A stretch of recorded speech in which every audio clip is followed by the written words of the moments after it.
분야에서는 자 이런 말이 있어요. 과학기술을 이용하여 새로운 장르를 개척하려는 시도가 이루어지고 있다. 그러면 뭐가 주제인 거예요? 자, 과학기술이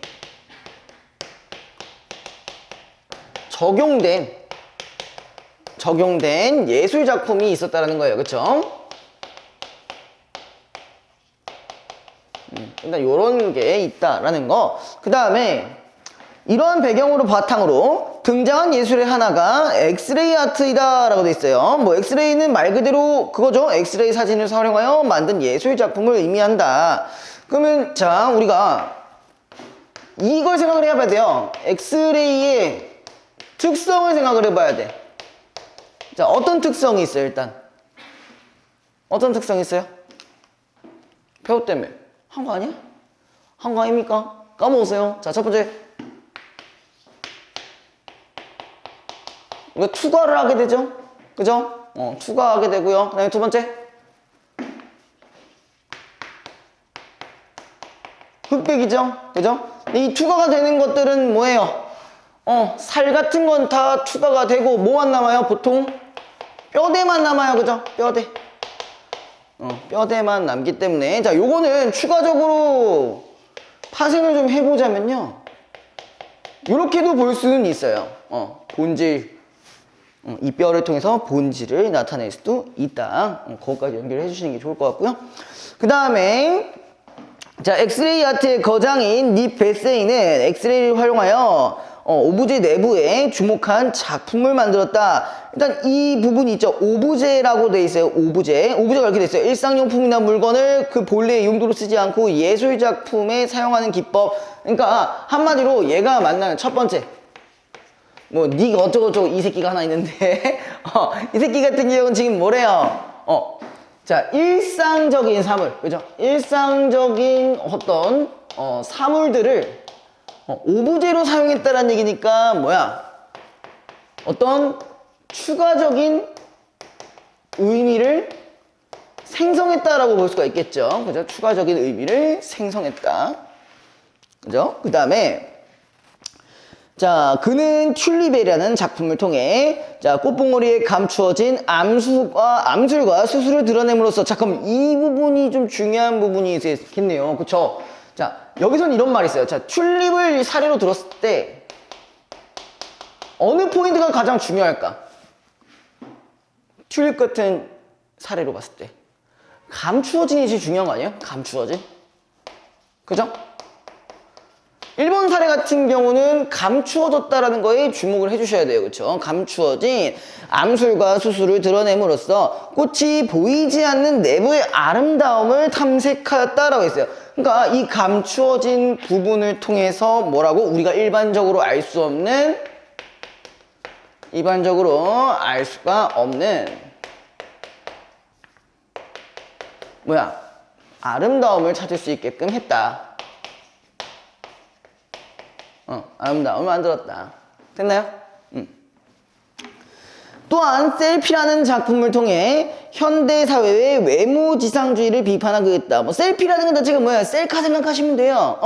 이 작품은 자기 얼굴을 찍는 사람의 모습을 엑스레이로 촬영한 것으로 엑스레이로 인체를 촬영할 경우 외양이 드러나지 않는 점을 이용하여 창작 의도를 나타내는 것이다. 요걸 조금 더 쪼개를 주면은 뭐예요? 자, 이번 두 번째 같은 경우는 자 아직 닉에 대한 이제 사례 첫 번째죠. 사례 첫 번째 튤립이고요. 사례 두 번째 같은 경우는 아까 얘기했던 셀피라는 건데 일단 셀카라는 것 자체가 뭐야 여러분들도 다 찍어봐서 알겠지만 막 어쨌든 보정을 넣든 뭐를 넣든 이빨이 막 다 든단 말이야. 그죠? 맞아요? 아니에요? 보정 없이 갑니까? 마스크가 제일 큰 보정입니까? 왜 그런 눈으로 보죠? 뭐 하세요? 정신 차린 거 맞죠? 이거 하는데 자, 아무튼 간에 우리가 일반적으로 셀카를 찍는다면 당연히 보정이 들어갈 거예요. 그죠? 아니에요? 맞아, 아니에요? 보정 안 들어가요? 셀카 안 찍어요? 너도요? 왜요? 왜? 나만 관종이야? 그런 거야? 죄송해요. 저 최근에도 찍었어요. 머리 자르고 머리 하고 나서 다시 찍었어요. 근데 물론 제 셀카를 프로필에 올리진 않습니다. 역시 이게 있어요. 여자 사진은 이제 셀카가 짱이고요. 남자 사진은 남이 찍어준 게 최고더라고요. 남이 찍어준 거, 남이 이렇게 딱 찍어줬을 때 그게 최고더라고요. 아무튼 간에 얘가 말하고 싶은 건 뭐냐면요. 결국 야 일단 외모지상주의를 어떻게 비판한 거예요? 원래 일반적으로 제가 아까 이런 얘기를 했었어요. 원래 셀피라는 거는 막 자신의 얼굴을 나타내는 사진인데 당연히 뭐 보정이 들어갈 거고 뭐 이런 여러 가지의 과정들을 통해서 원래는 어떻게 돼야 돼? 평소보다 외모가 더욱 업시켜질 거란 말이에요. 근데 자 엑스레이로 찍으면 뭐야? 너나 나나 똑같아. 뭐가 나오는 거야? 해골바가지가 나오겠죠. 그죠? 근데 그 와중에도 뼈가 이쁜 사람이 있겠지. 근데 아무튼 간에 자 여기서 얘기하고 싶었던 거는 뭐예요? 결국 엑스레이로 찍게 되면요 뭐만 남아요? 우리 뼈만 남잖아요. 그죠? 우리 해골바가지만 나온단 말이야. 우리 해골바가지만 나왔을 때는 결국 뭐야? 그놈이 그놈이고 그 사람이 그 사람인 거예요. 그죠? 그럼 결국 요거 아까 처음에 제가 말씀드렸던 거 본질을 나타낸다는 거잖아. 이쁘든 안 이쁘든 뼈는 그냥 인간의 뼈일 뿐이에요. 그래서 뭐야 결국 모습이 이제 누구나 동일하기 때문에 자 요 포인트 때문에 이제 뭐야 외모 지상주의를 이제 비판한다는 말이 여기서 나온 거예요. 이거 이해되셨어요? 되니? 됐어요? 자, 그 다음에 엑스레이 아트의 창작 의도를 구현하기 위해서는 오브제의 특성을 고려해야 한다. 자, 여기서 일단 좀 낮춰주고 일단 사례는 두 가지가 나왔고요. 그 다음에 오브제의 특성.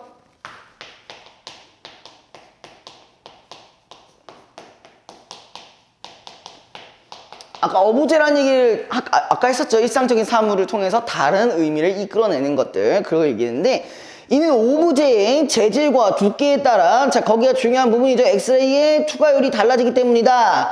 자 이러한 이유로 엑스레이 아트에서는 엑스레이가 투과되지 않는 물질이 포함된 오브제를 배제하기도 하고 역으로 이를 활용하기도 한다. 자 그런 것들은 뭐예요? 배제하기도 하고 역을 이를 활용하기도 한다. 이건 무슨 말이야? 어쨌든 그런 오브제들의 배치를 통해서 뭔가 의도를 드러내고 있다라는 거죠. 이 특성이라는 거는 뭐 재질이라든지 뭐 두께 뚜가 뭐야? 쓰지 마세요. 쓰지 마세요. 뚜라고 쓰지 마세요. 쓰지 마세요. 두께 거의 두께죠. 두께. 그 다음에 어쨌든 이런 것들을 통해서 의도를 만들 수 있다는 거예요. 자 촬영을 할 때는 오브제의 두께에 따라 엑스레이 강도와 오브제의 엑스레이가 투과되는 시간을 조절해야 의도하는 명도의 사진을 얻을 수 있다. 그럼 여기서 또 변수가 생겼어요. 뭐가 있어요? 오브제의 두께에 따라 그 다음에 혹은 또 뭐가 있었어요? 엑스레이의 강도 그 다음에 시각 강도나 시간을 이제 조절해서 결국 나오는 결과물이 어떻다라는 거야. 결과물이 명도가 있죠. 명도 그렇죠. 요 부분 때문에 의도한 명도의 사진이 나온다. 자, 또한 오브제와 근접한 거리에서 촬영해야 하는 엑스레이 특성상 자, 가로 35, 세로 30cm인 엑스레이 필름 크기보다 오브제가 클 경우 오브제를 여러 부분으로 나눠서 촬영한다. 그러니까 이 두께에 대한 변수는 이런 식으로 하고 만약 크기에 관련한 것은 뭐냐? 애초에 필름에 한계가 있기 때문에 어떻게 촬영한다고요? 여러 개로 나눠서. 혹시 이거를 다른 말로 많이 바꾼다면은 분할해서 촬영한다 라고 보시면 되겠죠. 자, 그 다음에 한편 작품 창작 의도를 구현하는데 오브제의 모든 구성 요소가 필요하지 않다면 오브제의 일부 구성 요소만 선택하여 창작 의도를 드러낼 수도 있다. 그리고 오브제가 겹쳐 있을 경우 창작 의도와 다른 사진이 나올 수 있으므로 이를 고려하여 오브제를 적절하게 배치하고 촬영 각도를 결정해야 한다. 그럼 이 얘기는 뭐야? 두께와 크기의 변수 말고도 하나 몇 개만 더 추가하면은 뭐랑 연결돼요? 배치하고 각도. 요런 변수들이 있다는 얘기죠. 그쵸? 오브제의 특성을 기준으로 해서 얘기했을 때. 자, 그 다음에 이렇게 촬영한 엑스레이의 사진은 컴퓨터 그래픽 작업을 거치는데, 자, 요렇게 완성이 된다라면은 이번에는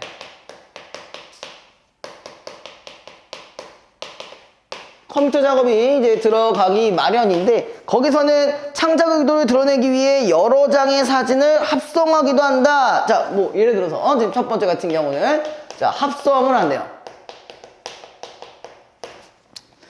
자, 특히 항공기의 동체와 같이 크기가 큰 대상을 오브제로 삼아 여러 날에 걸쳐 촬영할 경우 촬영할 당시의 기온, 습도 등의 영향으로 각각의 사진들마다 명도가 다르게 나타날 수 있다. 그러므로 어떻게 해야 된다? 자, 그래픽 작업을 통해 명도를 보정한 뒤에 이 사진을 퍼즐처럼 맞추어 합성을 한다라고 돼 있어요. 그럼 이 합성에 대한 과정도 나온 거죠. 그쵸?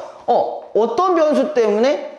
어쨌든 우리가 너무 큰 거 같은 경우는 분할 촬영을 해야 된다고 했잖아요. 그쵸? 맞아요? 거기서 지금 뭐에 따라 달라지게 되냐? 기온과 습도로 인해서 뭐가 바뀔 수 있다는 거예요? 명암이 바뀔 수 있는 거잖아. 맞아요? 명암이 바뀔 수 있어요. 명암이 바뀔 수 있기 때문에 그래서 요걸 통해서 그래픽 작업을 시작하고요. 이 그래픽 작업이라는 건 보통 아까 얘기했던 보정과 연결이 되겠죠. 그죠?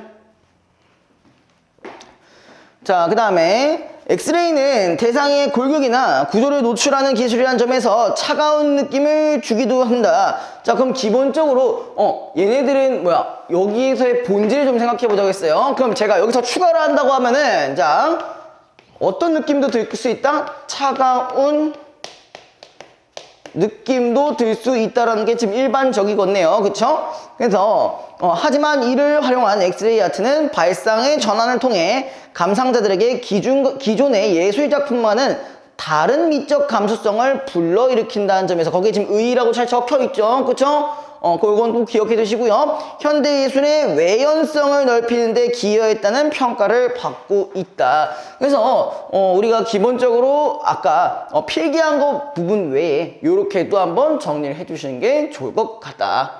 자, 혹시 문제는 푸셨어요? 다? 학교에서? 자, 요거 한번 볼게요. 2번 문제 잠깐만 볼게요. 자, 요거 3번이 정답이라고 되어 있는데 3번이 정답인 이유가 뭐예요? 3번이 정답인 이유.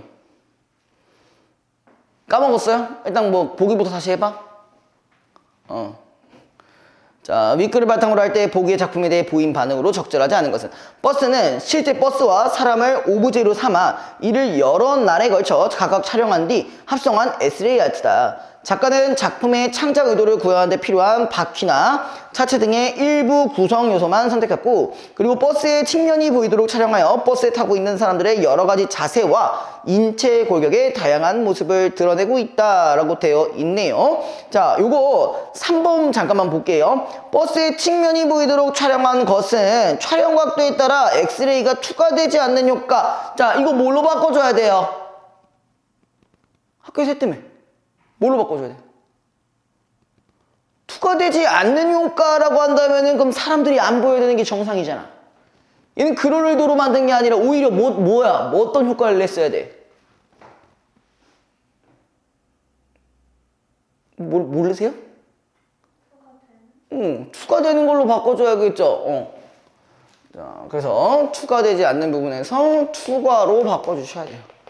투과가 됐으니까 결론적으로 사람들의 그 인체나 그런 골격들이 나왔다는 얘기잖아. 그죠? 자, 그 다음에 이거 한 거 맞아? 근데 왜 아무 대답 못해요? 까먹었죠? 벌써요? 서희는? 까먹었어요? 근데 왜 말을 안 하셔? 알고 있는 내용인 거 맞아요? 응. 까먹었어? 왜 말 안 해? 인생이 힘들다고요? 벌써요? 자, 1번부터 잠깐 볼게요. 자, 물체를 투과하는 엑스레이를 이용한 것은 일상적 시선으로 볼 수 없는 인체 골격. 그치? 볼 수 없는 거잖아요. 그죠? 우리가 뼈대이기 때문에 이제 요 본질을 보다라고 얘기할 수 있고요. 그 다음에 2번, 바퀴나 차체 등의 일부 구성 요소만 선택한 것에는 필요하지 않은 부분을 배제하려는 작가의 의도. 그것도 연결이 되겠죠. 보기랑 연결이 되겠죠. 4번, 작품이 한 번에 촬영한 사진처럼 보이는 것은 뭐 한 거야? 명도를 보정했기 때문에. 그럼 요것도 연결시켜 주시면 되겠죠. 자, 거기 밑줄 쳐보자고요. 한 번에 촬영한 사진처럼 보이는 것은 뭐래? 명도를 보정한 결과다. 이런 식으로 약간 변형해서 문제가 나올 수도 있겠네요. 그죠? 자, 그 다음에 5번. 엑스레이 필름보다 큰 실제 크기의 오브제를 선정하기 때문에 촬영한 여러 장의 사진을 합성한 것이다. 뭐 이거는 워낙에 이쪽에 나온 부분이겠죠. 그쵸? 이런 거, 뭐, 어디 갔니? 이거 필름이 한 개 때문에 여러 개를 촬영했다라는 부분이랑 연결이 가능하겠죠. 됐죠? 자, 그 다음에 3번. 자, 기억의 의의로 적절한 거. 자, 기억이 지금 뭐야? 기억이 어딨죠? 기억이 어디 있어요? 엑스라이트네요. 그죠? 엑스라이트의 의. 자, 이건 말 그대로 마지막 문단을 같이 연결하시면 끝나는 거죠? 그죠? 그럼 답이 뭐밖에 없어? 당연히 5번밖에 없겠죠. 그죠? 일단 1번에서 틀린 부분은 뭘까? 오브제를 찍은 사진에 의도적인 변형을 가하여, 사진에 의도적인 변형을 가한 건 아니죠. 그죠? 애초에 그렇게 찍힌 거니까 아닐 거고요. 자, 실존하지 않은 대상이 아니었죠. 왜? 오브제였기 때문에. 그걸 바꿔주세요. 오브제였기 때문에 실제하는 대상입니다. 자, 그 다음에 3번. 인체나 사물의 외양을 있는 그대로 드러냄으로써. 있는 그대로 아니죠? 뭐야? 본질만 보여주는 거죠. 뼈대만 보여주는 거죠. 그쵸? 아예 색다른 의미를 부여하고 있다라고 보시는 게 좋을 것 같고요. 그 다음에 4번. 눈에 보이지 않을 만큼 작은 오브제를 가시화하여. 자, 이건 뭐가 틀린 거예요? 그럼 그거보다 더 큰 걸로도 촬영이 가능하다는 얘기였잖아. 그치? 그런 경우에 우리가 어떻게 한다고? 여러 장으로 나눠 촬영한다고 말씀을 드렸어요. 그쵸? 그래서 이게 틀렸고요. 자, 그 다음에 4번 같은 경우 우리가 어휘 같은 경우도 좀 보시는 게 좋을 것 같습니다. 자, A가 지금 뭐였냐면 개척하다라고 했어요. 그럼 개척하다의 정확한 뜻이 뭘까요? 개척. 일단 뭐가 틀렸어요? 새로운 물건이 아니죠? 그죠? 맞아요? 새로운 물건이 아닙니다. 새로운 물건을 만든 게 아니고요. 그리고 여기서의 개척은 뭘로 보시면 돼요? 새로운 장르를 뭐 확장시킨다. 이렇게 연결시키는 게 좋겠죠? 새로운 장르를 파냈다. 이렇게 보시는 게 좋겠네요. 여기 다 이해됐어요? 됐어? 여기 다 적었어요?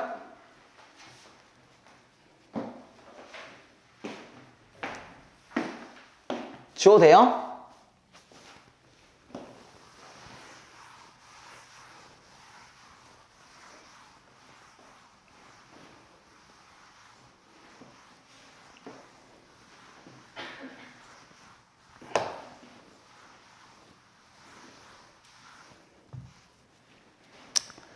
자, 그 다음에 두 번째, 자, 전기 레인지로 볼게요. 자, 전기 레인지는 용기를 가열하는 방식에 따라 하이라이트 레인지와 인덕션 레인지로 나눌 수 있다. 자, 이럴 때는 어떻게 해야 돼요? 자, 전기 레인지. 우리 이렇게 나눠 봐야겠죠, 그쵸? 어떻게 나눠줘야 돼요? 하이라이트와 인덕션, 그죠? 좀 더 우리가 간단하게 가져가자고요. 하이라이트와 그 다음에 인덕션. 이렇게 두 가지가 됐고요. 자, 하이라이트 레인지는 상판 자체를 가열해서 열을 발생시키는 직접 가열 방식이라고 했어요. 자, 다시 하이라이트는 뭐라고요? 직접적으로 가열한다. 어떤 부분을요? 상판을 가열한다. 상판을 가열한다로 보시면 되고요. 자, 그 다음에 인덕션 레인지는 상판을 가열하지도 않고, 자, 요 부분이 중요합니다. 자, 뭐라고 되어 있냐? 전자기 유도 현상. 자, 인덕션은 뭐랑 연결시킨다? 전자기 유도 현상. 그래서 얘 같은 경우는 직접 가열이 아니라 뭐라고 된다고? 간접 가열.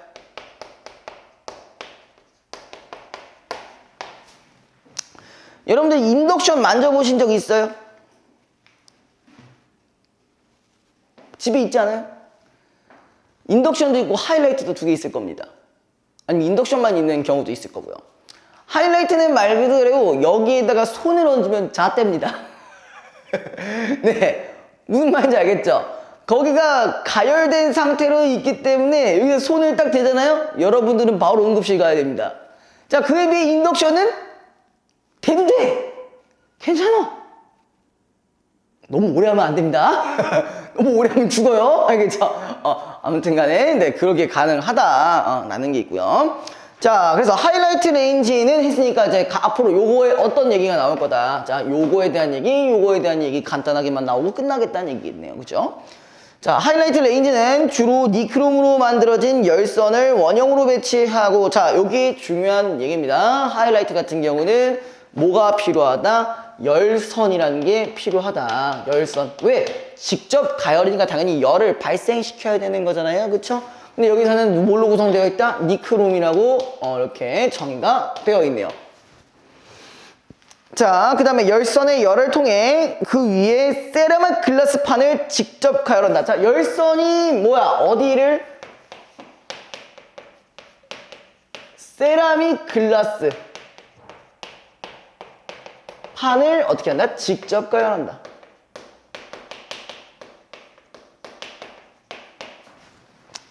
자, 그 다음에 이렇게 발생한 열이 용기에 전달되어 음식을 조리할 수 있게 된다. 자, 하이라이트 레인지는 비교적 다양한 소재의 용기를 쓸 수 있지만, 자, 장점이 당연히 있었어요. 장점이 지금 뭐라고요?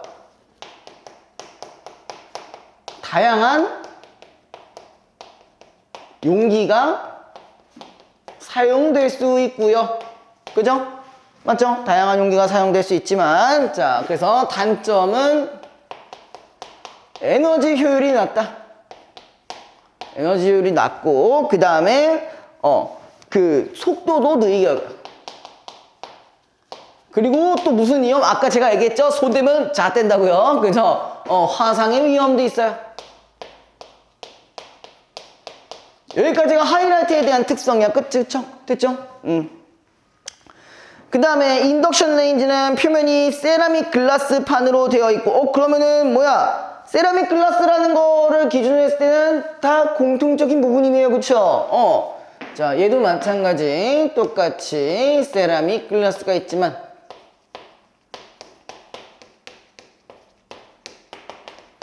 자, 여기 차이점이 지금 뭐라는 거야? 그 밑에 나선형 코일. 자, 얘는요, 여기 옆에다 적어줄게요. 뭐야, 씨. 자, 요거 다시 적어줄게요. 나선형 코일이 있대요. 자. 코일이니까 당연히 뭐랑 관련돼 있겠어요? 어떤 전자기, 자석, 뭐 장기장은 좀 그렇고 자석과 관련된 얘기겠죠. 그쵸? 근데 대신 뭐는 똑같다? 이 세라믹이라는 거는 똑같다라는 얘기예요. 요거는 이제 여기에 대한 것들을 물어보는 어떤 특성들을 물어보는 문제가 등장할 수 있다라는 거겠죠. 그죠? 자, 그 다음에 전원이 켜지면은 코일에 2만 헤르츠 이상의 고주파 교류 전류가 흐르면서, 자, 그럼 여기서 전류가 만약에 켜지는 경우에는 고주파가 들어간대요. 고주파가 생기면서 그 다음에 어떤 게 뭐가 생긴다? 자기장이 생긴다. 자기장이 생기고요. 자, 그 위에, 자, 여기 부분이 중요해요. 자, 여기서 장점은 다양한 용기를 사용할 수 있다고 했지만 여기서는 뭐가 문제냐? 이렇게 되어 있어요. 뭐야? 도체인 냄비를 두면은, 자, 여기서 제일 중요한 것, 전자디 유도랑 관련되어 있기 때문에 반드시 도체 상태에 뭘 써야 된다? 용기를 사용해야 된다. 그죠? 도체 상태의 용기를 사용해야 된다. 자, 그래서 냄비를 놓으면은 교류자기장에 의해 냄비 바닥에는 수많은 폐회로가 이제 생겨나면서 그 회로 속에 소용돌이 형태의 유도전류인 맴돌이 전류가 발생한다. 자, 여기서 이 용기를 사용했을 때 뭐야? 맴돌이 전류가 발생하는데 이 맴돌이 전류가 어떻게 하고 있다라는 거예요? 저항이야. 저항. 얘가 이 도체 상태 용기에 저항을 받게 돼요. 그렇죠? 저항은 왜 받아요? 당연히 그걸 가로막는 뭔가가 있으니까 저항을 받는 거겠죠. 자, 그래서 뭐라고 돼 있냐? 줄열 효과, 줄열 효과가 나타나게 되고 이에 의해 냄비에 여행이 발생하겠다. 그럼 여기는 전기의 저항을 통해서 뭐를 발생하겠다? 열을 발생시킨다. 됐죠? 서희되니? 자, 이때 맴돌이 전류의 세기는 나선형 코일에 흐르는 전류의 세기에 비례한다. 그럼 이 얘기는 뭐예요? 인덕션의 전원을, 그러니까 그 강도를 높이면 높을수록 당연히 그 전류의 세기도 커진다는 얘기겠죠. 그죠? 그것까지 어려운 부분이 아니었을 거예요. 자, 그래서 인덕션 레인지의 가일 원리는 강자 성체의 자기 이력 형상과도 관련이 있다. 자, 그러면 사실 하이라이트에 대한 얘기보다 인덕션에 대한 이야기가 더 많이 들어가고 있죠. 그죠? 근데 여기서 지금 무슨 얘기까지 했냐요? 강자성체의 자기 이력 현상.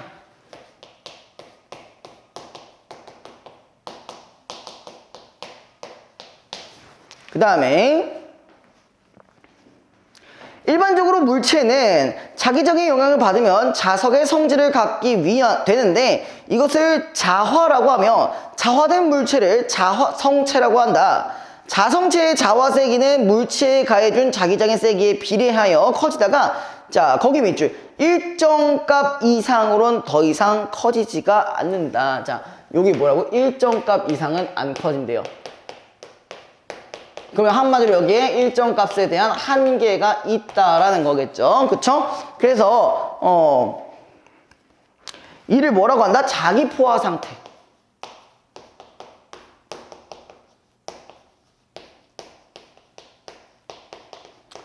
요렇게 얘기를 하도록, 자, 자기 포화 상태라고 하고요. 이때 물체에 가해준 자기장의 세기를 줄이면은 자화의 세기도 줄어들기 시작하며 외부의 자기장이 사라지면 자석의 성질도 사라진다. 원래 그게 뭐라고요?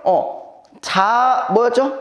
자기 이력 현상이랑도 연결이 됐던 부분이 이거였는데, 자, 근데 강자성체의 경우에는 외부 자기장의 세기가 줄어들어도 자화 세기가 상대적으로 천천히 줄어들게 된다. 그럼 두 가지로 연결시켜 줄 수가 있겠죠. 어떤 경우? 첫 번째, 일반적인 경우. 자, 일반적인 경우에는 우리가 뭐 하면? 세기를 줄이면 바로 자화도 줄어지는 거죠. 맞아요? 근데 지금 어떤 경우야? 자, 강자성체인 경우.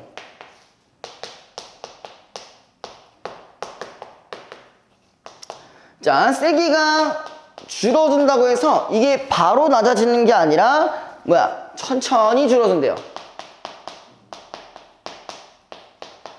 그러니까 되니?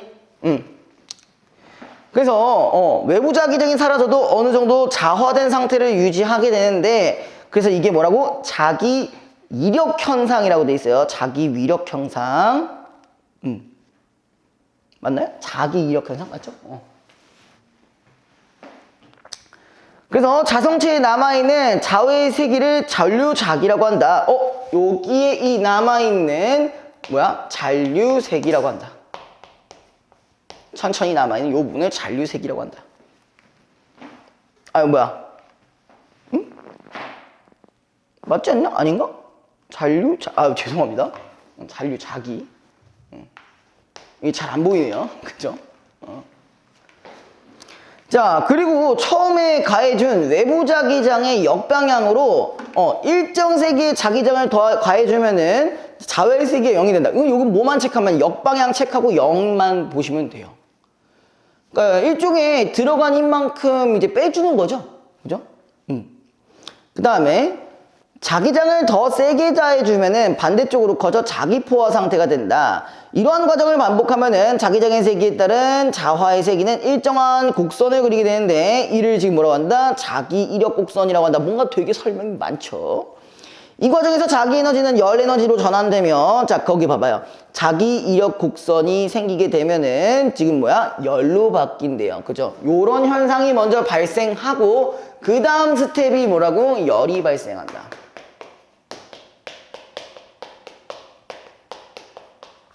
됐나요? 그래서 자기 에너지는 열 에너지로 전환되어 자성체의 온도를 높이는데 이때 발생하는 열 에너지는 자기 이력 곡선의 내부 면적과 비례한다. 그냥 요것만 알고 계시면 될 것 같고요. 만약 인덕션에 사용하는 냄비의 소재가 강자성체인 경우 자기 이력 현상으로 인해 냄비에 추가로 열이 발생하게 된다. 자, 추가로 열이 발생한다는 건 뭐야? 빠르게 열이 발생한다는 얘기랑 같은 얘기겠죠. 그죠? 자, 그 다음에 이러한 가열 방식 때문에 인덕션 레인지는 음식 조리에 필요한 열을 낼 수 있도록 소재의 저항이 크면서 강자성체인 용기를 사용한다는 제약이 있다. 자, 그럼 얘는 오히려 단점이 뭐겠어요? 얘는 단점? 제한된 용기를 사용해야 되는 거죠? 제한된 용기만 사용해야 된다. 맞아요? 제한된 용기만 사용된다. 자, 그 다음에 또한 고주파 조류를 사용하기 때문에 조리 시 전자파에 대한 우려도 있다. 자, 그래서 요거 플러스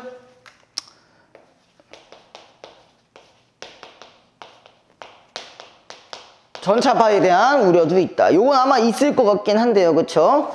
자, 그래서 하지만 직접 가열 방식보다 에너지 효율이 높아 순식간에 용기가 가열되기 때문에 상대적으로 빠르게 음식을 조리할 수 있다. 그럼 여기는 장점이 되겠네요. 위에 같은 경우는 뭐야? 효율이 커지고 그 다음에 시간은 반대로 줄어들고 이런 효과가 있다라는 거겠네요. 그리고 무엇보다 상판이 직접 가열되지 않기 때문에 발화에 의한 화재의 가능성이 매우 낮고 뜨거운 상판에 의한 화상등의 피해로부터 비교적 안전하다라고 되어 있네요. 그러니까 여기서 뭐까지 추가하면 되는데요. 여기 완전히 둘이 다른 장단점, 그냥 스위칭만 하면 되는 거네요. 그죠? 이미 여기가 적어 놓으셨을 것 같지만 이거 한 번만 더 정리해 주시면 좋을 것 같아요.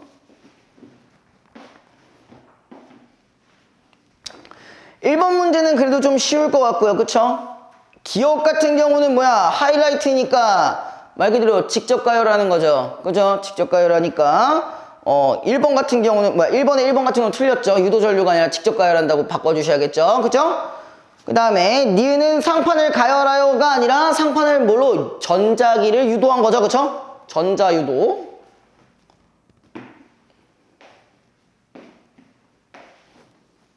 요걸 적어주시는 게 좋을 것 같아요. 2번 옆에다가 전자기 유도를 통해 하고 있다. 자, 기억은 니은에 비해 상대적으로 화상의 위험이 적다. 뭐 그거는 어차피 뭐 볼 것도 없죠. 그쵸? 그 다음에 4번 기억은 니은과 달리 빠른 시간 안에 용기를 가열할 수 있다. 니은이 더 빠르다 했었죠. 5번 니은은 기억보다 사용할 수 있는 용기 소재에 제약이 많다. 이거는 너무나 당연한 얘기. 뭐만 자, 그 용기 밑줄 쳐주고 용기 소재라고 한다면 뭘로 바꿔줘야 돼요? 뭘로 바꿔줘야 돼? 강자성체로 바꿔줘야지. 강자성체. 그죠? 강자성체로 바꿔주셔야 됩니다. 자, 그 다음에 2번 밑글을 바탕으로 보기에 전기레인지를 이해한 내용으로 적절하지 않은 것은. 근데 여기서 구성품이 지금 뭐라고 나와 있어요? 교류자기장, 코일 이런 게 있었으니까 이건 당연히 인덕션이죠. 맞아요?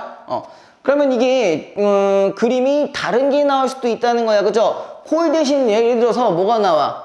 열선이 나왔어. 열선이 나오면 뭘로 인식하면 돼? 하이라이트라고 인식하시면 되겠죠. 그쵸? 맞나요? 왜 거기 있는 저를 보셔야지 여기 보입니까? 예. 됐어요? 그 다음에 그러니까 여기에 대해서는 뭐가 나올 수 있다? 그림이 변형이 될 수도 있다.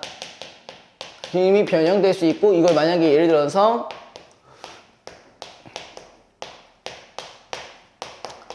하이라이트로 변형이 될 수도 있다라는 얘기예요. 알겠죠? 자, 그 다음에 자, 요거 위한 내용으로 적절하지 않은 것은 자, A가 지금 어디냐? 코일에 고주파 전류가 흐르면은 B가 만들어진다. 그거 나와 있냐? 이거 나와 있어? 교류전화. 여기는 안 나와 있네요. 그죠? 그럼 어딜 봐야 돼? 지문을 봐야겠네요. 그죠? 자, 이렇게 나와 있어요. 전원이 켜지면 코일에 고주파 교류. 그러니까 3번 문단의 세 번째 줄 보면 돼요. 자, 전원이 켜지면 코일에 2만 헤르츠 이상의 고주파 교류 전류가 흐르면서 교류 자기장이 발생한다. 맞네요. 그럼 그죠? 그럼 여기 밑줄 쳐주셨겠죠? 3번의 세 번째 줄, 전원이 켜지면 그 다음에 교류 자기장이 발생하게 되고까지 묶어주시고 이게 2번에 1번에 해당하는 설명. 됐죠? 2-1이라고 적어주시면 될 것 같아요. 자, 그 다음에 B 2번 B의 영향을 받으면은 C의 바닥에 D가 생긴다. D가 뭐야? 맴돌이 전류라고 되어 있어요. 이 맴돌이 전류 여기 어디 있었어요? 자, 거기 어디냐면은 그 위에, 그러니까 5번째 줄 끝에 그 위에 도체인 냄비를 놓으면은 교류 자기장에 의해 냄비 바닥에는 수많은 폐회로가 생겨나며 그 회로 속에 소용돌이 형태의 유도전류인 맴돌이 전류가 발생한다. 거기가 몇 번? 2번 선지랑 연결되는 거. 2번은 2번.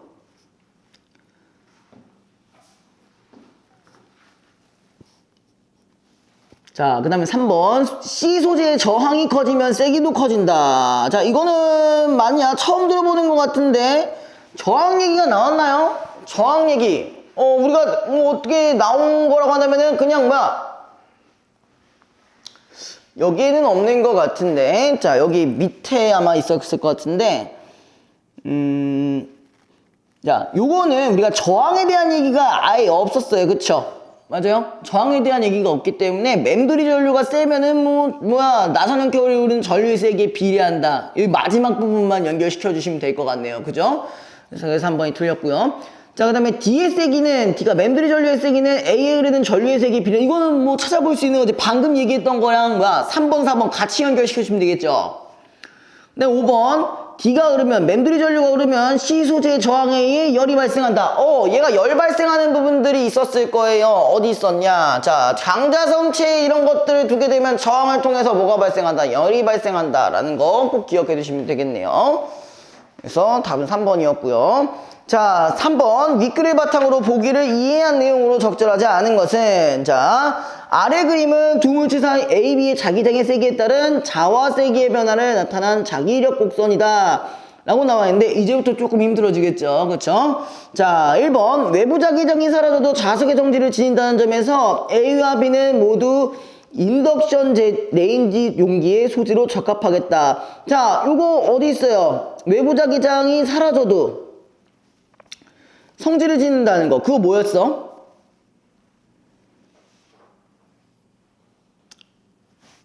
뭐 있어요?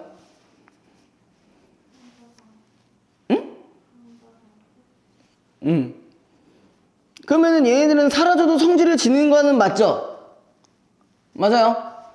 그렇게 돼서 이제 용기의 소재로 적합하다 연결이 되겠네요. 그죠? 그 다음에 2번 A 소재가 지금 실선이죠. 용기 외부에 가해지는 자기장 세기가 커질수록 자, 발생하는 열의 저지 크기는 계속 증가하는 게 아니라 어떤 지점에서 끝나죠? 근데 여기서 이렇게 적어놨네요. 자기 포화 상태니까 아니라고. 맞아요?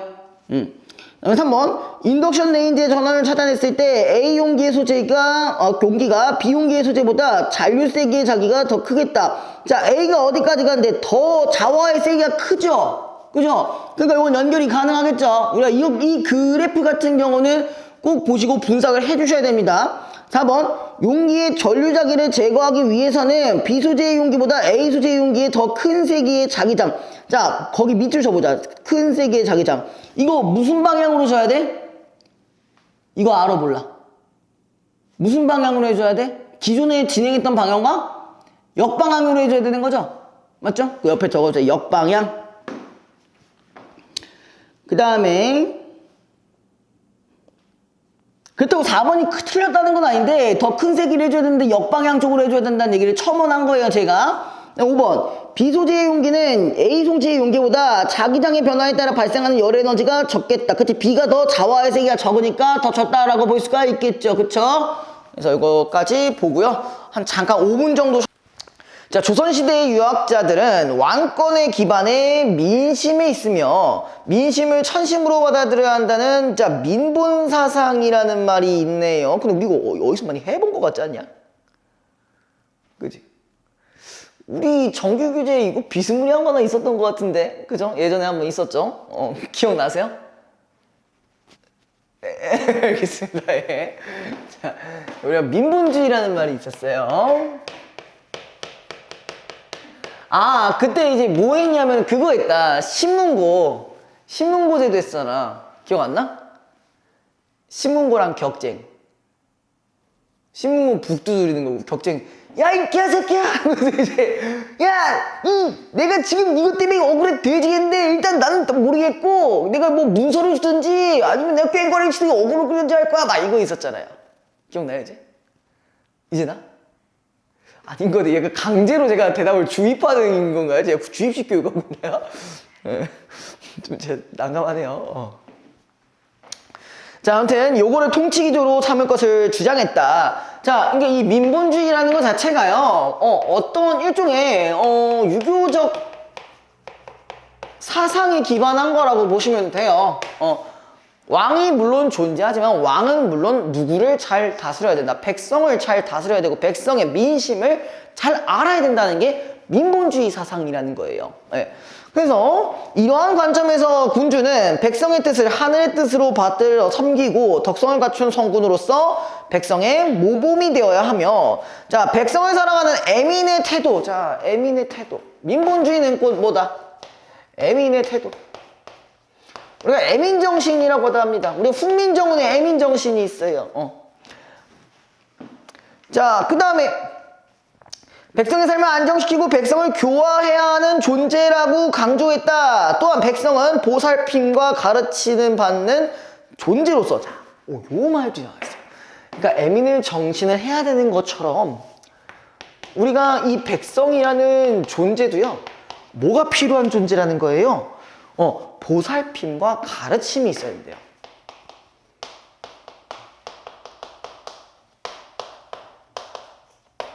자, 우리 이거를 조금만 비틀어 봅시다고요. 자, 백성이 보살핌과 가르침을 받아야 된다는 존재라는 얘기는, 그러면은 우리가 군주와 백성으로 봤을 때 백성이 더 어떤 존재로 봐야 된다는 거예요? 약간 어린아이 같은 존재, 그죠? 어린아이 같은 존재, 혹은 군주에 비해 어느 정도 열등한 존재로 봐야 된다는 거지. 근데 이거를 열등한 존재로 봤다고 해서 얘를 무시하고 그러는 게 아니라 얘네들을 잘 가르쳐서 그래 이 사람들의 삶을 윤택하게 만들어야 된다는 얘기예요. 이걸 비판적으로 받아들이라는 얘기가 아닙니다. 알겠죠? 무슨 말인지 알겠죠? 조심해야 돼요. 자, 그래서 이제 뭐라고 한다? 통치에 순응해야 된다. 그러니까 우리 군주는 백성을 생각해주고 백성은 그 군주의 통치 체계에 순응을 해야 된다. 그래서 하나 추가적으로 순응까지도 해야 된다.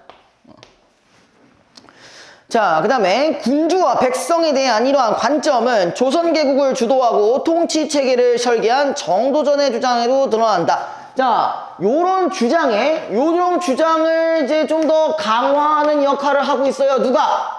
정도전이라는 사람이. 요런 부분들을 강화하고 있습니다. 방금 나왔던 이 주장을 강화하고 있어요. 우리가 다시 한번 얘기하지만 어쨌든 얘는 인문이죠. 그죠? 인문과 관련 혹은 철학과 관련되어 있는 거기 때문에 주장이라는 걸 반드시 기억하셔야 됩니다. 자, 정도전이 누구냐? 아세요? 정도전? 아세요? 모르세요? 알아? 뭐 사람이에요? 뭐 조선의 기틀을 다진 사람 뭐 나온 거대로 하는 거야? 실제로는 어떤 사람이었냐? 혹시 정몽주라고 아세요? 내가 100번 고쳐 되져도 너라고는 안 할 거야 이 개새끼야 하는 거 있었단 말이야. 그죠? 그 정몽주의 제자예요. 네, 정몽주의 제자인데 이 사람이 이제 조선 건국의 뜻을 품고 이제 이방원은 아시죠? 네, 태중이죠, 태중. 이방원과 손을 잡아서 그 선주교에서 이런들 어떠하며 저런들 어떠하려 하면서 막 만수산 드럼 칙 넣고처럼 우리도 같이 한번 해봅시다 하는데 이제 정몽주가 아까 뭐라고 조까 이렇게 해가지고 이제 철퇴로 이제 맞고 돌아가시는 사건이 발생합니다. 이제 그거에 나왔던 사람이 정도전이에요. 아무튼간에 계속 얘기하면요. 자, 정도전은 군주나 관료가 백성에 대한 통치권을 지닌 것은 백성을 지배하는 것이 아니라 백성을 보살피고 안정시키기 위한 것이라고 보았다. 그래서 군주나 관료가 지배자가 아니라 백성을 위해 일하는 봉사자일 때, 그러니까 얘가 말하는 핵심적인 부분은 너네는요, 지배자가 아니고요, 뭘로 봐야 된다? 백성을 위해 사는 봉사자로 봐야 된다. 봉사자로 봤을 때 여기 지금 뭐라고 돼 있어요? 그 밑에 어디 갔니? 이들의 지위나 녹봉은 정당성이 확보된다고 여긴 것이다. 자, 이렇게 되어야만 지위와 녹봉이 받을 수 있는 자격이 된다라고 보시면 되겠죠. 녹봉이 뭐예요? 일종의 월급 같은 거예요. 그러니까 지금 현대 사회로 따지면 뭐예요? 일종의 공무원으로 생각하자는 얘기예요. 공무원 같은 경우도 사실 뭐 월급이 그렇게 많은 편은 아니죠. 하지만 공무원의 정신은 뭐가 있어요? 우리 민중들을 위해 봉사하는 정신을 해야 된다는 그 첫 번째 원칙을 가지고 있습니다. 그러니까 공무원과 아주 유사한 부분인 거죠. 그렇죠? 그럼 예를 들어서 이제 보기 문제가 나올 때 공무원에 대한 뭐 얘기가 나올 수도 있는 거겠죠. 예를 들어서. 그죠? 자, 그 다음에 또한 왕권이 정상적으로 작동하기 위해서는 왕을 정점으로 하여 관료 조직을 위계적으로 정비한다. 자, 위계적이란 게 뭔지 아세요? 뭔지 아세요? 위계적. 처음 들어봐요? 알아 몰라? 빨리 얘기해. 그래, 설명해 줄게. 자, 이게 무슨 말이냐면요. 자, 어쨌든 지금 왕과 관료의 이 사이를요, 위계적으로 구성한다는 얘기는 이 얘기입니다. 수직적이어야 된다는 얘기예요. 왕이 있고 그 밑에 고위관직이 있고 그 밑에 뭐 중간관리직이 있고 그 다음에 그 밑에 하급관리들이 있겠죠. 그러니까 걔네들끼리 위계 질서가 확실해야 된다는 얘기예요. 그러니까 이들끼리 계급이 확실해야 된다는 얘기입니다. 이해됐어요? 위아래가 확실해야 된다고. 그게 위계 질서입니다. 이해됐어요? 됐어? 자, 그 다음에 민심을 받들어 백성을 보좌할 필요자로서 군주가 덕성을 갖추는 것이 중요하다. 덕성 체크해 주시고요. 자, 백성을 위하는 관료의 자질 양상 및 책무의 중요성을 강조한 한편 관료의 비행을 감독하는 감사 기능에 관한 강화를 주장하기도 했다. 이러한 정도전의 주장은, 자, 그러면 이런 주장이 두 가지가 있는 거네요. 그쵸? 자, 첫 번째, 이 정도전의 주장 첫 번째는 뭐야? 관료의 뭐 자질과 뭐 책무가 매우 중요하다고 생각해야 되고, 두 번째는 동시에 만약에 관료가 부정적인 어떤 행위를 했을 때, 여기서는 뭐라고 지금 표현이 되었냐면은 비행이라고 되어 있을 거예요. 그죠? 비행. 자, 이런 비행에 대해서 뭘 하는 게 필요하다? 감사기관이 필요하대요. 자, 감사가 뭔지 아세요? 감사? 땡큐야? 아니죠. 뭐야? 감시하고 사찰한다는 거예요. 감시하고 사찰한다는 얘기입니다. 감시하고 이 감시를 위해서 여기저기 돌아다닌다는 얘기입니다. 네, 무슨 말인지 알겠죠? 그래서 자, 세 번째, 조선 중기의 학자 이 역시 군주의 바람직한 덕성을 강조한 한편, 자, 방금까지 정도전에 대한 주장이 첫 번째 강화가 나왔고요. 자, 그 다음에 이제 우리 두 번째 아저씨는 누구야? 5,000원짜리죠? 우리가 이 아저씨. 자, 이 아저씨도 이런 식으로 얘기를 하는데요. 자, 근데 얘는 뭐라고 했냐면은 한편 군주와 백성의 관계를 부모와 자식의 관계에 빗대어 백성을 보살펴야 하는 대상이라고 논했다. 그럼 이게는 뭐야? 자, 군주는 뭐야? 부모로 보고 그 다음에 백성을 자식이라고 봐야 된대요. 자, 요거는 지금 무슨 말이냐? 자, 군주 백성의 관계를 얘랑 얘랑 봤어. 근데 이 둘의 관계와 이 둘의 관계의 특성이 어때요? 유사하죠? 맞아요? 이런 걸 우리가 뭐라고 하냐면 혹시 아세요? 지금 봐. 들어봤을걸? 기억이 안 날 뿐. 유추라고 합니다. 들어봤어요? 자, 유추라는 정확히 유추란 게 뭐냐면요.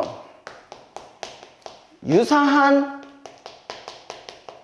속성을 가진 대상을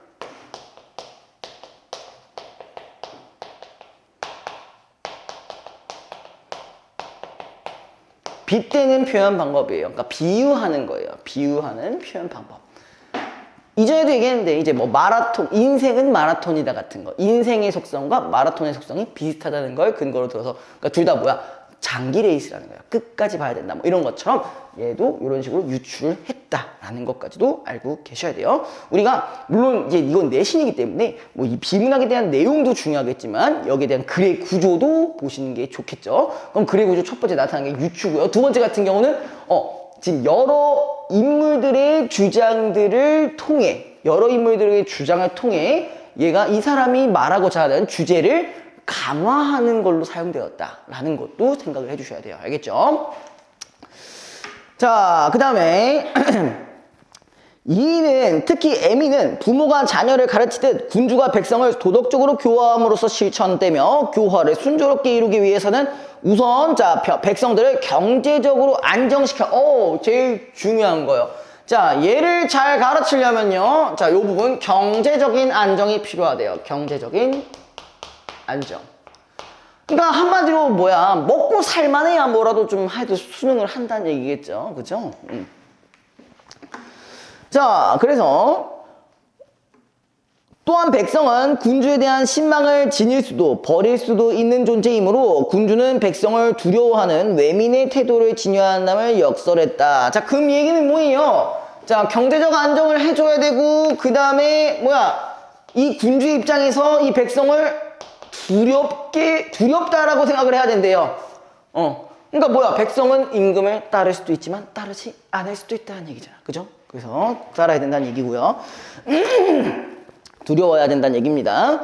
자, 그 다음에 자, 백성을 보살피고 교화할 대상으로 여긴 점은 정도전의 관점과 상통하는 지점이다. 다만 군주가 백성에 대한 두려움을 가지고 백성의 신망을 유지하기에 노력해야 한다는 것을 강조한 점에서 차이가 있다. 그럼 이게는 뭐야? 정도전과 차이점은 정도전은 그냥 관료끼리 이제 위계 질서가 확실히 있어야 된다고 했고요. 그 다음에 이 같은 경우는 이 백성을 두려워함으로써 노력해야 된다는 점을 좀 더 강조했죠. 그러니까 백성들, 특히 민생을 좀 더 강조했다라고 보시는 게 좋겠네요. 그죠? 이해됐어요? 여기까지? 자, 그 다음에 세 번째. 조선 후기에 학자 정약용. 이거 또 나왔어요. 이번에 세 번째 인물입니다. 누가 나왔냐? 이번에 정약용이 나왔어요. 정약용은 너무 많이 들어봤죠? 그 실학자, 그죠? 실학사상으로. 맞아요?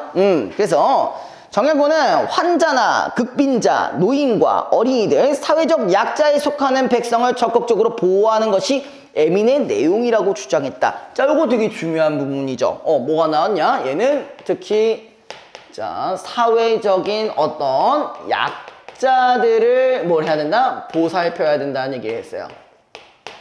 그것도 어떻게? 적극적으로. 그러면은 이건요, 현재로 따지면은 이건 뭐라고 볼 수 있냐? 이런 사회적 약자를 보살피는 걸 우리가 뭐라고 하죠? 복지라고 합니다. 그러니까 정약용은 그 조선시대에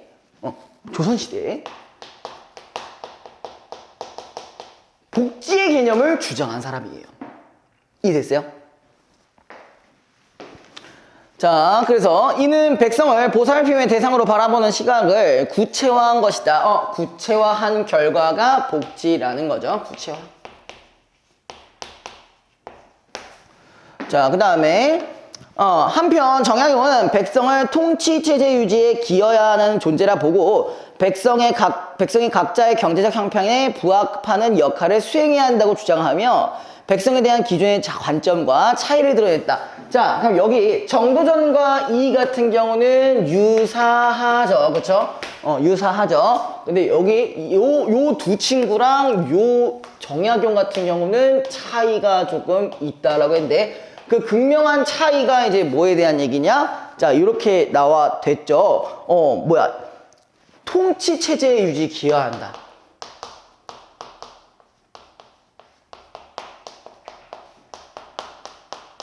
그 다음에 각자의 역할을 부여해야 한다. 자, 요 두 부분이 이제 뭐가 되는 거예요? 차이점이 되는 거겠죠. 기존의 관점과 차이점.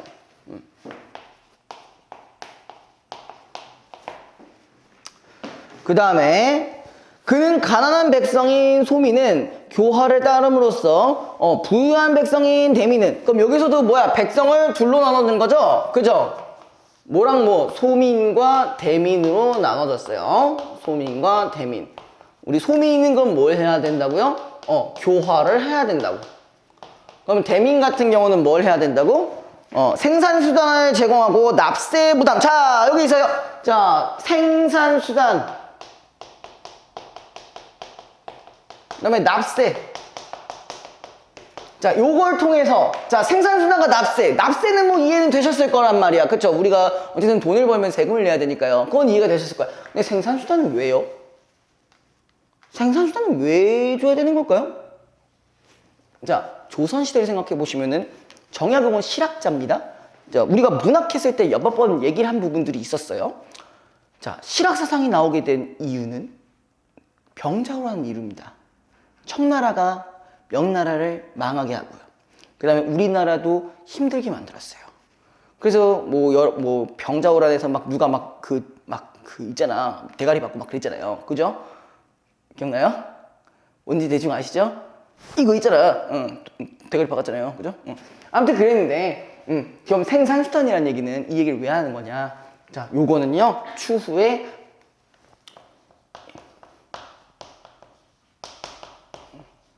전쟁이 일어났을 때 대비를 하기 위해서 이것들도 국가한테 어느 정도 제공을 해야 된다는 얘기를 하고 있는 거예요. 이게 없는 친구들은 그냥 이런 교화를 열심히 하시면 되고, 이미 어느 정도 이뤄놓았던 친구들은 국가에 도움을 줄 수 있는 존재라는 얘기죠. 이해됐어요?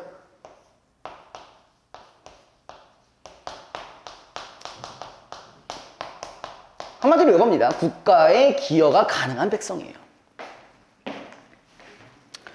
그래서 요걸로써 통치 질서의 안정에 기여한다고 논했다. 그래서 소민이든 대민이든 각자의 역할에 맞춰서 통치 체제 유지를 기여할 수 있다는 얘기를 하고 있는 거죠. 이해됐어요? 자, 그 다음에 이는 조선 후기 농업기술과 상공업의 발달로 인해 재산을 축적한 백성들이 등장한 현실을 고려한 것으로, 자, 거기 밑줄 적자 현실을 고려한 거야. 자, 이렇게 주장하게 된 이제 어떤 배경은 뭐로 인해? 당대 현실을 이제 고려한 부분이라고 보시면 됩니다. 당대 현실을 고려한 부분. 자, 그래서 백성이 국가를 유지하는 근간이라고 보는 관점에 기반한 주장이었다. 까지가 이제 각각에 해당하는 주장이었죠, 그쵸? 자, 그러니까 이거는 어떻게 보셔야 되는 거예요? 정도전이 하는 주장, 그 다음에 이에 해당하는 주장, 정약용에 해당하는 주장, 각각의 핵심 주장들을 잘 기억해 두시고, 그 각각에 대한 아무리 얘 같은 경우는 유사하지만 그러면서 차이가 있는 부분들을 보셔야 되는 거고, 그 다음에 여기 같은 경우는 완전히 차이가 있는데 어떤 식으로 차이가 있는지를 반드시 기억을 해 두셔야 된다는 얘기예요. 아시겠죠? 자, 그 다음에 마지막에 조선시대 학자들이 이와 같은 주장은 군주를 비롯한 통치계층이 백성을 존중하는 정책을 펼치는 바탕이 되었다. 그럼 이거는 뭐예요? 이 민본주의 사상의 의의가 되는 거겠죠, 그쵸? 맞아요? 그래서 백성을 대상으로 한 교육제도, 관료의 행포를 견제하는 감찰제도, 민생 안정을 위한 조세 및 복지제도, 그다음에 백성의 민원을 수렴하는 소원제도 등은 백성들을 위한 정책이 구현된 사례라고 할 수 있다. 그 우리 소원제도가 아까 얘기했던 신문고 그 부분이었죠. 자, 그 다음에 자, 문제만 보고 마무리하도록 할게요. 1번 윗글에 대한 설명으로 가장 적절한 것은, 자, 1번 관료 조직의 위계를 분석하고 있다. 근데 이건 틀린 선지긴 하지만요. 자, 관료 조직의 위계를 주장한 사람은 누구였어요? 주장. 야, 이걸 봐야 돼? 이걸 봐야 되냐고 지금. 여기 있잖아. 위계가 중요하다는 얘기 누가 했어요? 우리 도전이 형이 했잖아. 정도전이 그랬잖아. 그러니까 이런 것들. 자, 이게 단지 오답일지라도 이렇게 부분으로 봤을 때 누가 이런 내용을 얘기했는지 그런 것까지도 기억해 주시는 게 좋다는 얘기죠. 자, 그 다음에 2번 조선시대 조세대도의 문제점이 그딴 건 없었죠. 그죠? 3번 조선시대 학자들의 백성에 대한 관점을 비교하고 있다. 비교라는 게 뭐라고 했죠? 공통적인 부분에서 이게 보는 거라고 했죠. 그렇죠? 그 다음에 4번 조선시대 군주들의 통치관을 비판적으로 서술하고 있는 건 아니고요. 근데 조선 군주들의 통치관은 뭐라고요? 민본주의, 애민정신. 그죠? 자, 조선시대의 상업 발달 과정을 통시적으로 서술하고 있다. 자, 일단 이 말이 좀 어려울 거예요. 통시적이란 말 뭐였어요? 아시는 분? 통시적 뭔지 아세요? 민서 처음 들어봐? 처음 들어봐? 통시적이라는 건 뭐냐면 시간 순서대로 서술했다. 이런 어휘들이 나올 수 있으니까 좀 기억해 주시고요. 자, 2번 외민에 대한 이해로 가장 적절한 것은 자, 외민이 뭐야? 백성을 두려워하는 거예요. 근데 백성을 두려워하는 거는 누구의 주장이었어요? 자, 그것까지 아셔야 돼요. 백성을 두려워해야 된다. 누구 주장? 의든세기 주장이에요. 야, 방금 나랑 수업했잖아. 모르면 여기서 찾아봐. 누구야? 의든세기야. 안 보여?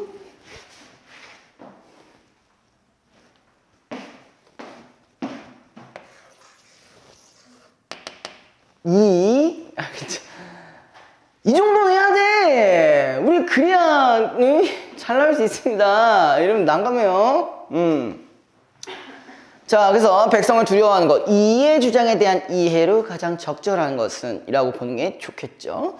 자, 외민은 일단 누가 누구한테 해야 되는 거야? 군주가 백성한테 해야 되는 어떤 감정인 거죠. 자, 백성이 군주에 대해 지녀야 될 마음이 아니죠. 그렇죠? 군주가 백성에게 지녀야 될 마음가짐이죠. 자, 2번 관료의 비행을 감독하기 위해 마련한 제도라고 보기에는 그거는 좀 어렵죠. 차라리 그거는 2번 같은 경우는 누구의 주장이었어요?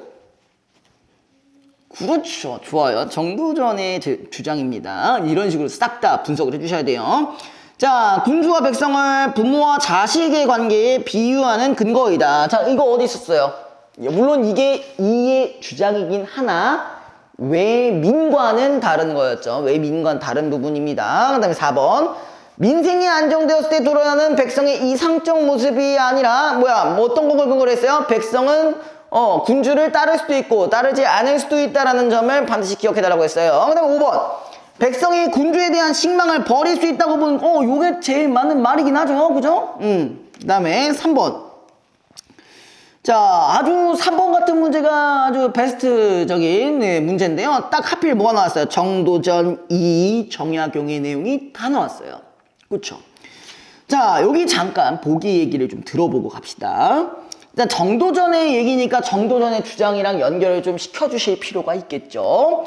옛날에 바야흐로 온 세상을 제압하고 나서 천자가 벼슬을 내리고 녹봉을 나눠준 것은 자, 거기 있죠. 백성들을 위한 것이다. 이게 뭐야? 애민정신이죠? 자, 그 다음에, 자, 밑에, 임금이 관리에게 책임을 지우는 것도 한결같이 백성의 근본을 두고, 자, 책임을 지우는 것 밑줄, 그 다음에 보고하는 것 밑줄. 그러면 백성을 중요한 존재가 된다. 그럼 책임을 지운다는 얘기는 어디랑 연결이 되는 거냐? 아까 처음에 얘기했었던 요 부분이 되게 중요하게 됐다라는 거죠. 여기에 대한 얘기. 됐죠? 그 다음에 2번 니은 볼게요. 청컨대 전하의 식사와 옷에서부터 바치는 물건들과 대궐 안에서 일상적으로 쓰는 물건들 일체를 3분의 1 줄이십시오. 이런 방식을 헤아려서 모들 팔도의 진상, 곡물들도 3분의 1 줄이십시오. 이렇게만 한다면 은택이 아래로 미치어 백성들이 실질적인 혜택을 받게 될 것입니다. 자, 이거 이 어느 부분에 해당하는 거예요?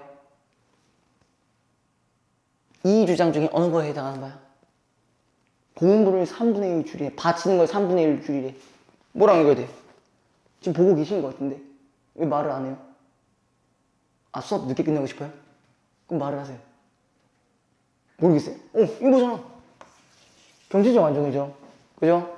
옆에다 적어주세요. 경제적 안정. 학교에서 이렇게까지는 안 하냐? 이렇게까지 안 해? 어떻게 해줘? 보기 안 읽어줘? 읽기만 했어? 자, 그 다음에, 자, 디귿 볼게요. 이제 정약용입니다. 자, 만일 목화 농사가 흉작이 되어 면포의 가격이 뛰어오르는데 수백 리밖에 고장은 표류에 들어 면포의 값이 매우 쌀 경우 수령은 일단 백성에게 군포를 납부하지 말도록 해야 한다. 그리고 아전준 청렴한 자를 골라 풍년에 든 곳에 가서 면포를 구입해 오도록 하여 군포를 바친다. 자, 그리고 면포를 구입한 데 쓴 돈은 백성들에게 균등하게 부감케 하면은 백성에게 큰 혜택이 돌아갈 것이다 라고 되어 있는데, 자, 여기에서는 물론 정약용의 이 주장 중에서 뭐 어느 정도 일치하는 부분은 없지만 가장 유사한 부분이 하나가 있습니다. 무슨 개념일까요? 무슨 개념일까? 자, 면포가 흉작이 난 곳, 풍작이 난 곳이 있잖아요. 그죠? 그러면은 흉작이 나는 곳이 조금 더 어떻게 혜택을 많이 못 받는 사람들인 거겠죠. 그러면은 뭐가 연결시키면 돼요? 요 부분이랑 연결을 시켜주시면 됩니다. 이해됐어요? 자, 그래서 요거 기준으로 이제 봤을 때 바로 연결을 시켜주시면요. 자, 1번 기역은 관료의 녹봉이 백성을 위해 일하는 봉사자로서 얻는 것이라는 주장과 관련된다. 자, 이거 있지 않았냐? 봉사자 어디 갔냐? 봉사자 여기 연결되네요. 그죠? 봉사자. 자, 그 다음에 2번 니은은 군주가 백성을 보살치는 존재라는 시각을 바탕으로 한다. 있죠? 부모 자식 관계. 그죠? 자, 이렇게 찾아보면 다 나온다는 얘기예요. 그죠? 3번 니은은 대민과 소민에 따라 납세 부담의 차이가 있어야 한다는 주장을 구현하는 방법이다. 그거는 전혀 상관이 없는 거죠. 자, 근데 헷갈릴 만한 부분은 분명히 있어요. 왜? 대민은 돈이 많은 친구들이고 소민은 돈이 없는 친구들인데, 이거는요 그냥 평소에 있는 부분이잖아요. 방금 같은 경우는 어떤 현상이야? 일시적인 현상이란 말이야. 그쵸? 일시적인 현상이기 때문에 이게 충분히 헷갈릴 수가 있다. 그래서 여러분들이 3번을 선택하지 않을 수도 있다. 꼭 기억해 두시고요. 자, 4번 기역과 디귿은 민본사상의 관점에서 바람직한 관료의 면모를 보여준다. 이거는 맞죠? 그쵸? 기역, 니은, 디귿은 다 민본사상과 관련되어 있는 부분이니까 반드시 기억을 해주셔야 되고요. 그 다음에 5번 니은과 디귿은 백성의 경제적 안정을 중시하는 관점에서 제안된 방안에 해당한다. 그쵸? 기본적으로 이도 경제적으로 안정돼야 된다는 부분이 있어야 되고, 그 다음에 정약도 마찬가지 이제 복지의 개념을 얘기했기 때문에 충분히 연결이 가능합니다. 그래서 3번이 정답입니다. 자, 벌써 5시가 지났네. 죄송합니다. 자, 4번. 다음은 윗글을 읽은 학생의 독후 활동이다. 가에 들어갈 내용으로 가장 적절한 것은, 자, 유사한 화제를 다룬 자음 자료를 읽고 관점의 차이를 정리해보자 라고 되어 있는데, 조선시대의 교육은 신분질서 유지를 통해 통치 계층의 우위를 확보하는 데 기여했다. 현실적으로 통치 계층이 아닌 백성은 정치에 참여하는 관료가 되기 어려웠는데, 자, 거기 밑줄 이는 신분에 따라 교육 기회가 제한 것과 관련된다. 그리고 한편 백성을 대상으로 하는 교육은 저 거기 밑줄 도덕적 교화 동그라미. 도덕적 교화를 위한 것이다. 자, 그래서 자료와 A가 지금 어디 있냐? 근데 A가 어디 있어? A가 어디 있어 근데? 5번이 A야? 5번 문단이 A야? 아, 그렇게 얘기해줬어? 오케이. 자, 그래서 요거 같은 경우 조선시대의 땡땡에 대하여. 여기서는 2번이라고 되어 있긴 하네요. 그쵸? 제 교육이 본질적으로 백성을 위한 것인지. 그게 어디 있어요? 5번에 세 번째 줄에 있네요. 백성을 대상으로 한 교육제도 있었잖아요. 그쵸? 근데 얘는 단순히 도덕적 교화만을 위한 거니까, 자, 우리가 이거는 그럼 뭘로 봐야 되는 거야? 요걸로 봐야 되는 거겠죠. 그쵸? 맞죠? 그 다음에 5번은 더 봐야 될 거 있나요? 괜찮죠? 여기까지만 하도록